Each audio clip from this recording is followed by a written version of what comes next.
प्यारे बच्चों, मैं श्री महादेव लॉ एकेडमी नागौर की ओर से आपका ऑनलाइन इस प्लेटफॉर्म पर हार्दिक स्वागत करता हूं। मैं आज बी आर अम्बेडकर विधि विश्वविद्यालय जयपुर के एलएलएम प्रीवियस के पेपर 2 इंडियन कॉन्स्टिट्यूशन के बारे में हम कुछ एक प्रोविजनों पर चर्चा करेंगे। शुरू से बेसिक से शुरू करेंगे। जब भी कभी मैं कॉन्स्टिट्यूशन शब्द पढ़ूंगा तब मैं हमेशा अनुच्छेद शब्द काम में लूंगा, और जब भी कभी मैं एक्ट या अधिनियम पढ़ूंगा तब मैं धारा शब्द काम में लूंगा। एक्ट या अधिनियम पढ़ते समय हम हमेशा अधिनियम में धारा शब्द काम लेते हैं और एक्ट में हम सेक्शन शब्द काम लेते हैं। तो एक चीज याद रखिए, जब भी कभी आपको ये कहा जाता है भारतीय संविधान की धारा, तो ये गलत शब्द है। भारतीय संविधान के अनुच्छेद 12 में राज्य शब्द को परिभाषित किया गया है। अब हम बेसिक चर्चा शुरू करते हैं। बेसिक चर्चा शुरू करने से पहले इंडियन कॉन्स्टिट्यूशन को गौर करके देखा जाए तो इंडियन कॉन्स्टिट्यूशन में टोटल 12 पार्ट है, 22 भाग है, जिसमें शेड्यूल्स, अनुसूचियां वर्तमान में 12 है, और कॉन्स्टिट्यूशन का जब जन्म हुआ तब इनकी संख्या 9 थी। भारतीय संविधान के जन्म के समय अनुसूचियां 9 थी, वर्तमान में अनुसूचियां 12 है। अगर हम इनके अनुच्छेदों की बात करें, आर्टिकल्स की बात करें, तो भारतीय संविधान शुरू में 395 अनुच्छेद थे। शुरू में जब भारतीय संविधान बना तब उसमें 395 अनुच्छेद है। एक चीज आप समझिए बेसिक में, इंडियन कॉन्स्टिट्यूशन एकमात्र पूरे भारत में अगर देखें तो ये हमेशा उल्टा चलता है। जैसे आप संक्षिप्त नाम विस्तार और प्रारंभ सेक्शन 1 में देखेंगे, लेकिन भारतीय संविधान में आप सेक्शन 395 में संक्षिप्त नाम विस्तार और प्रारंभ देखेंगे, 395, 94, 93 ये उल्टा चलता है। अब हम थोड़ी सी चर्चा करते हैं, ठीक है। देखो कुछ एक सेक्शन ले लेते हैं। अगर मैं बोलूं 1, 2 का 4 तो मैं सुप्रीम कोर्ट की स्थापना कर रहा हूं। 1, 2 का 4 सुप्रीम कोर्ट की स्थापना, 2, 1, 4 हाई कोर्ट की स्थापना, 1, 2 का 4 सुप्रीम कोर्ट, 2, 1, 4 हाई कोर्ट। अगर मैं 1, 2, 3 बोलूं, 1, 2, 3 तो मैं ऑर्डिनेंस पास करवा रहा हूं। किसके द्वारा? राष्ट्रपति के द्वारा। और अगर मैं 2, 1, 3 बोल रहा हूं, इसका मतलब ऑर्डिनेंस पास करा रहा हूं किसके द्वारा? राज्यपाल के द्वारा। थोड़ा सा इसको डीप में बता देता हूं। ऑर्डिनेंस का अर्थ ये होगा जब पार्लियामेंट सेशन में नहीं होगी, जब पार्लियामेंट सेशन में नहीं होगी और एक इमरजेंसी लग जाए, उस कंडीशन में राष्ट्रपति को अध्यादेश जारी करने की शक्ति है। और आपको पता होगा कि राष्ट्रपति केवल नाम मात्र का होता है, सारी शक्तियां किसमें केंद्रित होती है? प्रधानमंत्री में। और अगर अपन स्टेट में जाएंगे ना, राज्य में सारी शक्तियां सीएम के अंडर में होती है, मुख्यमंत्री के अंडर में रहती है। यहां प्रधानमंत्री के अंडर में रहेगी सारी शक्तियां। ऑर्डिनेंस 123 और 213, इसको याद रखने का तरीका बता देता हूं। जैसे नोटबंदी है,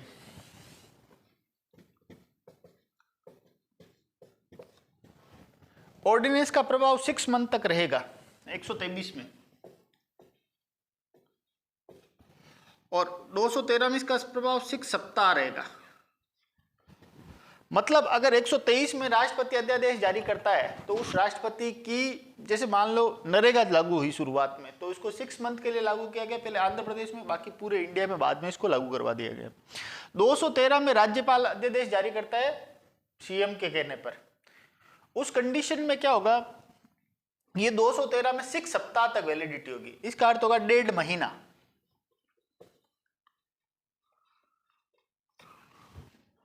सिक्स सप्ताह का मतलब 1.5 महीना। थोड़ा सा गौर से समझने का प्रयास करते हैं अपन, इंडियन कॉन्स्टिट्यूशन को देखते हैं, गौर करके देखते हैं। तो एक विशाल संविधान है भारत का। अब भारतीय संविधान की आत्मा किसको कहा जाता है? भारतीय संविधान की आत्मा कहा जाता है अनुच्छेद 32 को और 226 को। ये किसने कहा था? ये कहा था बी आर अम्बेडकर ने। बी आर अम्बेडकर ने भारतीय संविधान की आत्मा अनुच्छेद 32 को कहा है। अनुच्छेद 32 को, अनुच्छेद 32 में क्या होगा? 5 प्रकार की रिट जारी होगी। पहली बंदी प्रत्यक्षीकरण रिट, दूसरी परमादेश, तीसरी प्रतिषेध, चौथी उत्प्रेषण, पांचवी अधिकार पर्चा।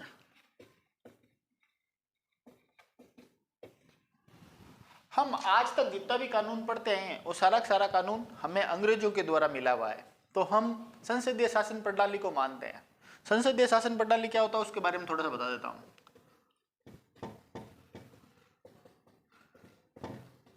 संसदीय शासन प्रणाली भारत और इंग्लैंड दोनों में लागू है वर्तमान समय में। संसदीय शासन प्रणाली में क्या होगा, जैसे हाउस ऑफ लॉर्ड है, हाउस ऑफ लॉर्ड का मतलब होगा राज्यसभा, जो कभी भी भंग नहीं होगी। हाउस ऑफ कॉमन, इसका अर्थ होगा लोकसभा। और तीसरा प्रेसिडेंट ऑफ इंडिया, राष्ट्रपति।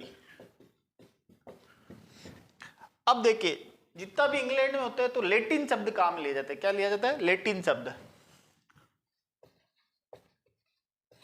लैटिन शब्दों में देखो बंदी प्रत्यक्षीकरण का लैटिन शब्द है हेबियस कार्पस, हेबियस कार्पस। परमादेश का अर्थ होता है मेडेस्मस। प्रतिषेध का अर्थ होगा प्रोबिशन। उत्प्रेषण का अर्थ होगा सर्टेरियो। अधिकार पर्चा का होगा कोवारंटो। अब इनका हिंदी अर्थ बता देता हूं। बंदी प्रत्यक्षीकरण का अर्थ होगा निरुद्ध व्यक्ति को हमारे समक्ष प्रस्तुत करो, यानी कि न्यायालय के समक्ष प्रस्तुत करना पड़ेगा। इसमें मेडेस्मस का मतलब होगा हम आदेश देते हैं। परमादेश का अर्थ होगा हम आदेश देते हैं। प्रतिषेध का अर्थ होगा किसी भी काम को रोकना, ठीक है ना। रोकने के लिए प्रतिषेध रिट जारी किए जाते हैं सुप्रीम कोर्ट के द्वारा 32 में और 226 में हाई कोर्ट के द्वारा। उत्प्रेषण का अर्थ होगा कि किसी भी रिकॉर्ड को, लोअर कोर्ट के रिकॉर्ड को हाई कोर्ट में मंगाने के लिए उत्प्रेषण रिट जारी की जाती है। कोवारंटो का मतलब होगा आपका अपराधिकार क्या है, आप इस सीट पर क्यों बैठे हो, यह सार्वजनिक पद के लिए लागू होता है। अब देखो अनुच्छेद 32 को भारतीय संविधान की आत्मा क्यों कहा गया, उसका एक सबसे बड़ा कारण यह है कि जब भी आपके फंडामेंटल राइट इन्फ्रिंजमेंट होंगे, जब भी कभी आपके फंडामेंटल राइट इन्फ्रिंजमेंट होंगे, तब हम क्या करेंगे, सुप्रीम कोर्ट या हाई कोर्ट का दरवाजा खटखटाएंगे। जब भी कभी आपके फंडामेंटल राइट डिसॉल्व होंगे, तब हम डायरेक्ट सुप्रीम कोर्ट या हाई कोर्ट का दरवाजा खटखटाएंगे, ठीक है।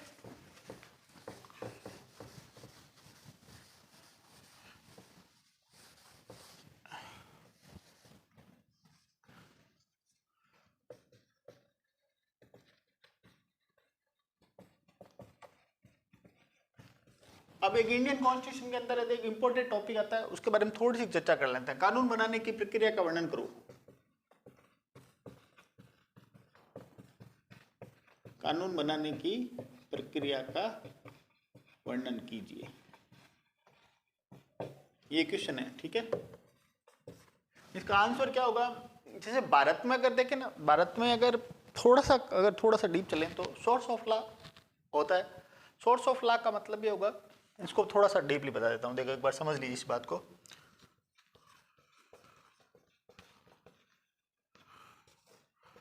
सोर्स ऑफ लॉ का अर्थ होगा विधि के स्रोत। विधि के स्रोत को अगर गौर कर देखें तो बेसिकली 3 सबसे बड़े स्रोत होते हैं। पहला होता है रूढ़ि, प्रथा, जिसको इंग्लिश में कस्टम कहा जाता है। इसके अलावा होता है प्रेसिडेंट,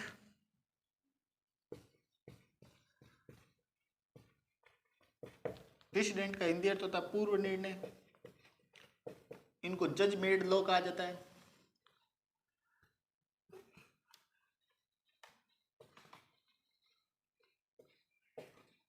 इनको जज मेड लॉ कहा जाता है। एक होता है लेजिस्लेशन, जिसको हिंदी में कहा जाता है विधायन। जब भी कभी संसद के पटल पर किसी ड्राफ्ट को रखा जाता है उसे विधेयक कहा जाता है, और विधेयक बाद में एक्ट का रूप ले लेता है। विधेयक बाद में एक्ट का रूप ले लेता है। और भारत में जितने भी एक्ट हैं उन सबको हम विधायन कहेंगे, लेजिस्लेशन कहेंगे। इंग्लिश शब्द लेजिस्लेशन है, हिंदी शब्द है विधायन। अब मैं शुरू बताना जा रहा हूं कानून बनाने की प्रक्रिया। तो भारत में कानून बनाने की प्रक्रिया सिंपल है। देखो 3 वाचन होंगे, कितने? जब भी कभी संसद कोई काम होगी तो प्रथम वाचन, द्वितीय वाचन, तृतीय वाचन। ठीक है। अब कानून बनाने की प्रक्रिया में क्या होगा, संसद में प्रथम वाचन में उस पर ड्राफ्ट बिल रखा जाएगा, द्वितीय वाचन में उसको संशोधन के लिए भेजा जाएगा, तृतीय वाचन में उस संशोधन के बाद उसे पारित कर दिया जाएगा। उसको समझ लीजिए कैसे पारित करेंगे। जैसे मान लो सबसे पहले मैंने विधेयक रखा लोकसभा में। लोकसभा को इंग्लिश में हाउस ऑफ कॉमन कहा जाता है। लोकसभा को इंग्लिश में हाउस ऑफ कॉमन कहा जाता है। फिर आती है राज्यसभा। राज्यसभा को हाउस ऑफ लॉर्ड कहा जाता है। हाउस ऑफ लॉर्ड का अर्थ होगा भगवान का घर। राज्यसभा को भगवान का घर इसलिए कहा जाता है क्योंकि ये कभी भी डिसॉल्व नहीं होती है। इसके प्रत्येक सदस्य 6 साल के बाद में अपना इस्तीफा दे देते हैं। 6 साल बाद उनका कार्यकाल खत्म होता है, फिर उसके बाद में दूसरे चुने जाते हैं। चक्कर चलता रहता है। और विधान परिषद और विधानसभा के माध्यम से इन लोगों को चुना जाता है, संसद के सदस्यों के द्वारा, चुनाव वोटिंग के जरिए। इसके अलावा तीसरा आदमी होता है राष्ट्रपति, जिसको इंग्लिश में प्रेसिडेंट ऑफ इंडिया कहा जाता है। राष्ट्रपति को इंग्लिश में प्रेसिडेंट ऑफ इंडिया कहा जाता है। अब समझिए, जैसे मान लो मैंने रखा, मेरे को कानून बनाना है, तो सबसे पहले मैं हाउस ऑफ लॉर्ड में रखूंगा, हाउस ऑफ कॉमन में रखूंगा या हाउस ऑफ लॉर्ड में रखूंगा। ये संसद है, ये तीनों भाग संसद कहलाते हैं। It's a parliament. तो कानून बनेगा तब क्या करूंगा, मैं सबसे पहले हाउस ऑफ कॉमन में रखूंगा, फिर हाउस ऑफ लॉर्ड में रखूंगा, फिर राष्ट्रपति के पास हस्ताक्षर करने के लिए भेजा जाएगा। यहां राष्ट्रपति मना कर देगा, राष्ट्रपति कहेगा मैं इसको साइन नहीं करूंगा, तो ये संशोधनों के साथ वापस आएगा। फिर इसको हाउस ऑफ कॉमन में दोबारा रखा जाएगा, हाउस ऑफ लॉर्ड में रखा जाएगा, उसके बाद राष्ट्रपति के लिए पास दोबारा भेजा जाएगा। अब राष्ट्रपति बाध्य है, दूसरी बार जब विधेयक जाएगा ना, तब राष्ट्रपति बाध्य है। तो पहले उसको क्यों मना कर रहा था हस्ताक्षर करने के लिए, क्योंकि राष्ट्रपति के अनुभवों का लाभ लेने के लिए, राष्ट्रपति के अनुभवों का लाभ लेने के लिए हम उसके पास ये शक्ति होती है कि वह हस्ताक्षर करने से मना कर दे। जो ही राष्ट्रपति हस्ताक्षर करेगा वह कानून बन जाएगा, उसको हम बोलेंगे एक्ट बन गया। क्या बन गया? एक्ट। ये है भारत में कानून बनाने की प्रक्रिया। भारत में सबसे ज्यादा अगर सोर्स ऑफ लॉ किसी के पास है तो लेजिस्लेशन है, और उसको भारत की संसद के पास सबसे बड़ी शक्ति है कि वो कानून बनाए, और विधायन पर सबसे बड़ी लंबा चर्चा की जा सकती है। लेकिन चूंकि कॉन्स्टिट्यूशन का पेपर चल रहा है, कॉन्स्टिट्यूशन के बारे में चर्चा चल रही है, इसलिए इसके बारे में डीप में नहीं जाएंगे। तो कानून बनाने की प्रक्रिया आपने देख ली। विधि के स्रोत के बारे में थोड़ा सा बता देता हूँ। विधिक स्रोत 3 होते हैं, रूढ़ि, कस्टम, प्रथा, supremacy of the custom. Custom supreme है, सबसे बड़ी है। उसके बाद में लेजिस्लेशन है, उसके बाद पूर्व निर्णय। पूर्व निर्णय के 2 भाग होते हैं, रेट डेसिडेंसी और ऑब्जेक्ट डिक्टा। ऑब्जेक्ट डिक्टा निर्णय का वह भाग होता है जो बाध्यकारी प्रभाव नहीं रखता है, ठीक है, जिसको प्रसंगोक्ति या इतरोक्ति भी कहा जाता है। इसके बाद थोड़ा सा आगे देखते हैं। तो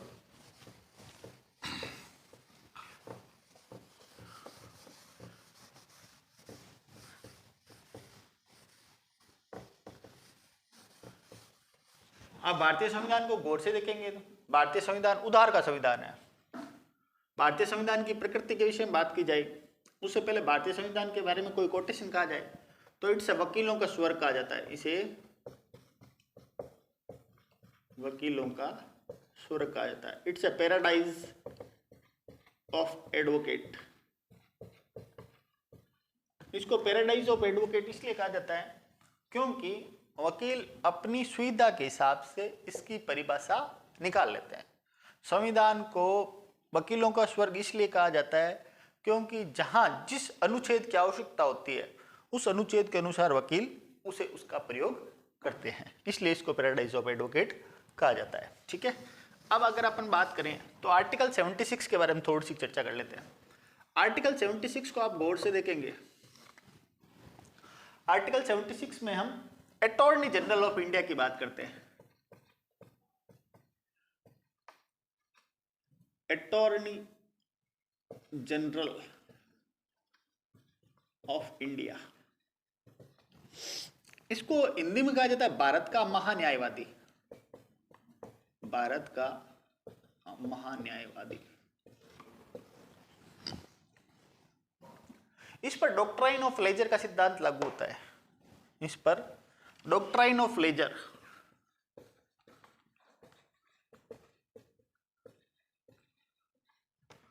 डॉक्ट्राइन ऑफ प्लेजर का सिद्धांत का मतलब होता है प्रसाद पर्यंत का सिद्धांत।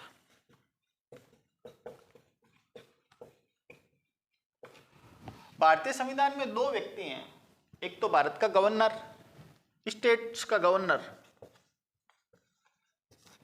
राज्यपाल, एक तो राज्यपाल और दूसरा भारत का न्यायवादी। ये दोनों राष्ट्रपति के प्रसाद पर्यंत अपने पद पर रहते हैं। इसका काम क्या होता है? भारत का महान्यायवादी भारत सरकार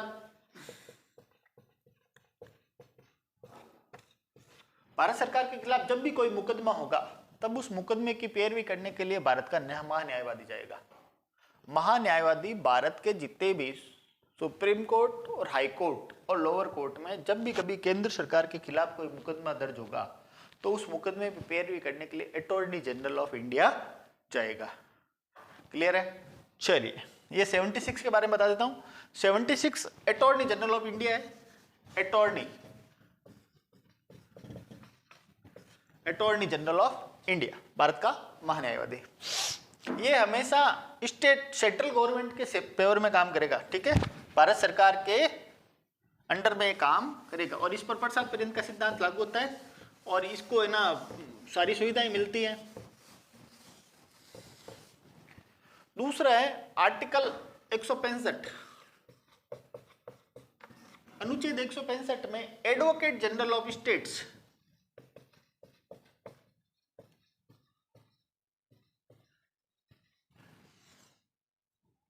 राज्य का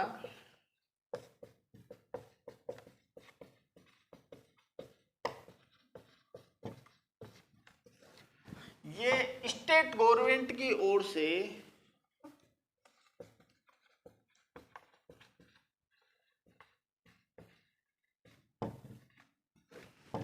कोर्ट में अपने रिप्रेजेंटेशन देगा। जैसे सेंट्रल गवर्नमेंट तरफ से अटॉर्नी जनरल जाएगा उसी प्रकार 165 में राज्य का महाधिवक्ता, इसको हिंदी में कहा जाता है राज्य का महाधिवक्ता, ये जितने भी स्टेट के खिलाफ मुकदमे दर्ज होंगे उन स्टेट के मुकदमों की तरफ से रिप्रेजेंटेटिव के रूप में कोर्ट में ये अपनी उपस्थिति देगा। ठीक है, इसके बाद एक एक्ट पर और चर्चा कर लेते हैं। उस अनुच्छेद का नाम है अनुच्छेद 148 to 151। यह है भारत का नियंत्रक एवं महालेखा परीक्षक, इसको बोलते हैं सीएजी। इसका इंग्लिश अर्थ है CONTROLLER, कंट्रोलर, ऑडिटर,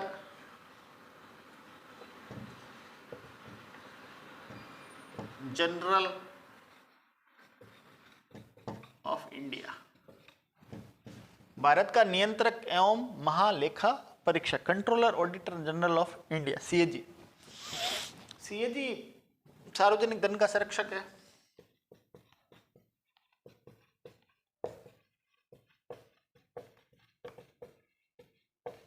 जैसे सुप्रीम कोर्ट संविधान का संरक्षक है।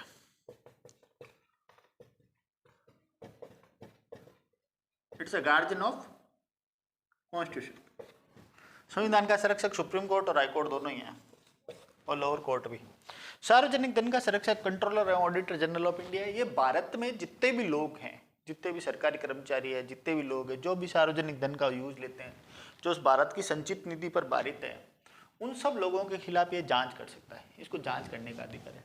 जैसे मान लो एक एग्जाम्पल देते हैं, दिल्ली में अरविंद केजरीवाल जी की सरकार के टाइम जितने भी लोगों को संसदीय सचिव बनाया गया, क्या क्या फायदे उठाए गए, उस कंडीशन में सीएजी की एक रिपोर्ट आती है, उस रिपोर्ट के आधार पर मानते हैं। जैसे एक एग्जांपल और दे देता हूँ, 2014 में मनमोहन सिंह जी की सरकार में जितने भी घोटाले हुए, उन घोटाले चाहे कोयला घोटाला हो, 2G स्पेक्ट्रम घोटाला, वो सारे घोटालों को उजागर करने का काम सीएजी ने किया था। इसके अलावा लालू प्रसाद यादव ने एक बार रेल मंत्रालय संभाला था, उस टाइम सीएजी ने अपनी रिपोर्ट में सारी बातें क्लियर की थी। तो सीएजी भारतीय सार्वजनिक धन का संरक्षक है और ये controller and auditor general of India है। 148 से 151 तक इसके बारे में प्रोविजन दिए गए भारतीय संविधान के।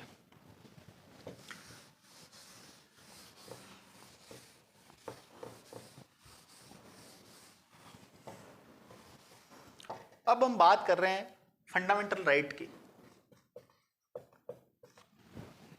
फंडामेंटल राइट को मूलभूत अधिकार कहा जाता है।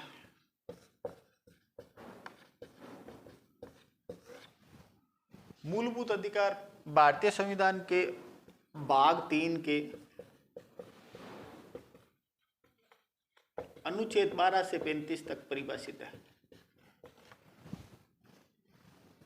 फंडामेंटल राइट को हम यूएसए से लेके आए हैं, अमेरिका से। भारतीय संविधान के भाग 3 के अनुच्छेद 12 से 35 तक इनको परिभाषित किया गया है। अनुच्छेद 12 में राज्य की परिभाषा है।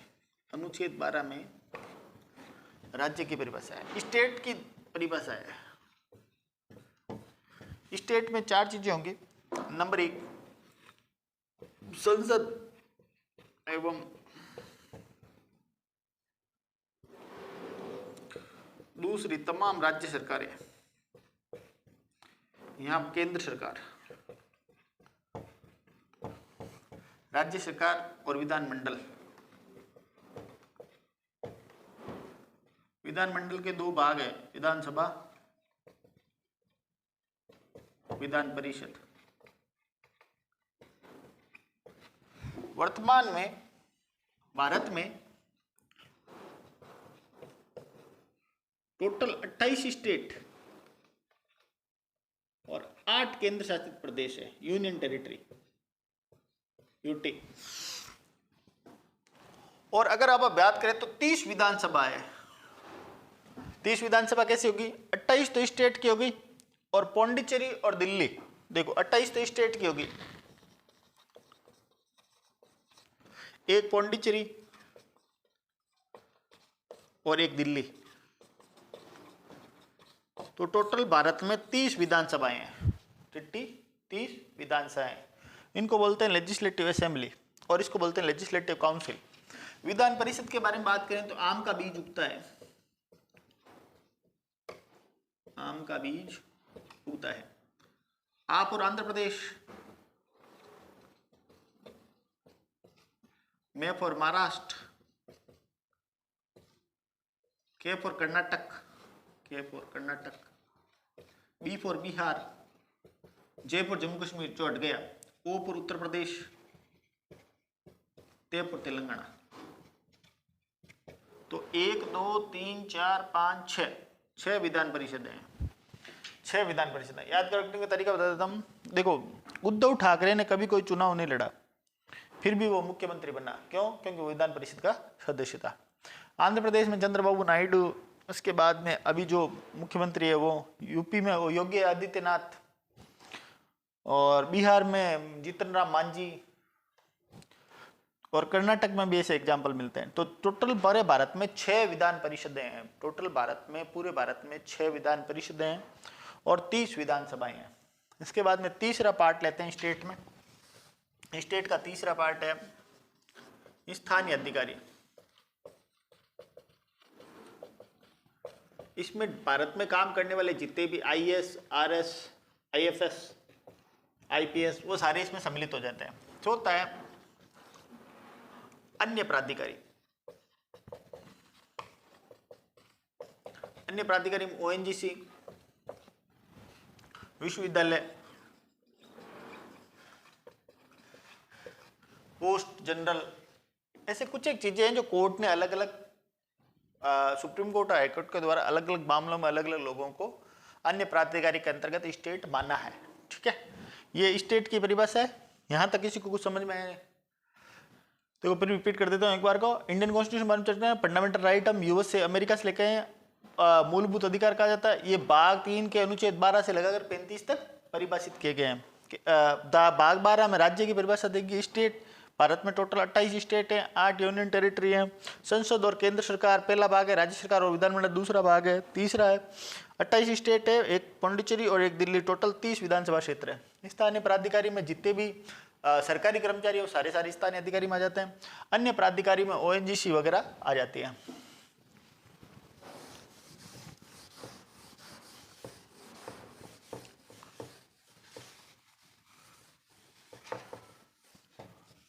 भारतीय संविधान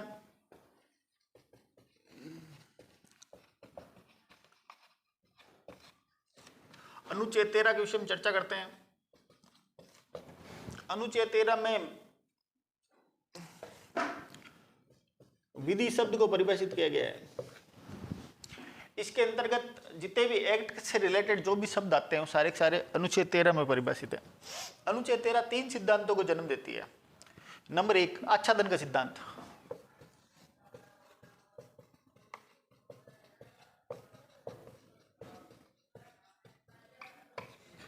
नंबर 2 अधित्याग का सिद्धांत।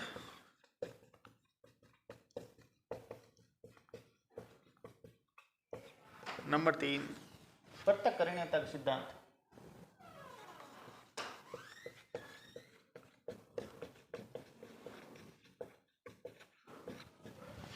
इनके बारे में फिर कभी चर्चा करेंगे। आच्छादन आप सब लोगों ने इस वीडियो को लाइक करें, शेयर करें और सब्सक्राइब करें हमारे चैनल को। थैंक यू, आप सब लोगों ने मेरे को सुना।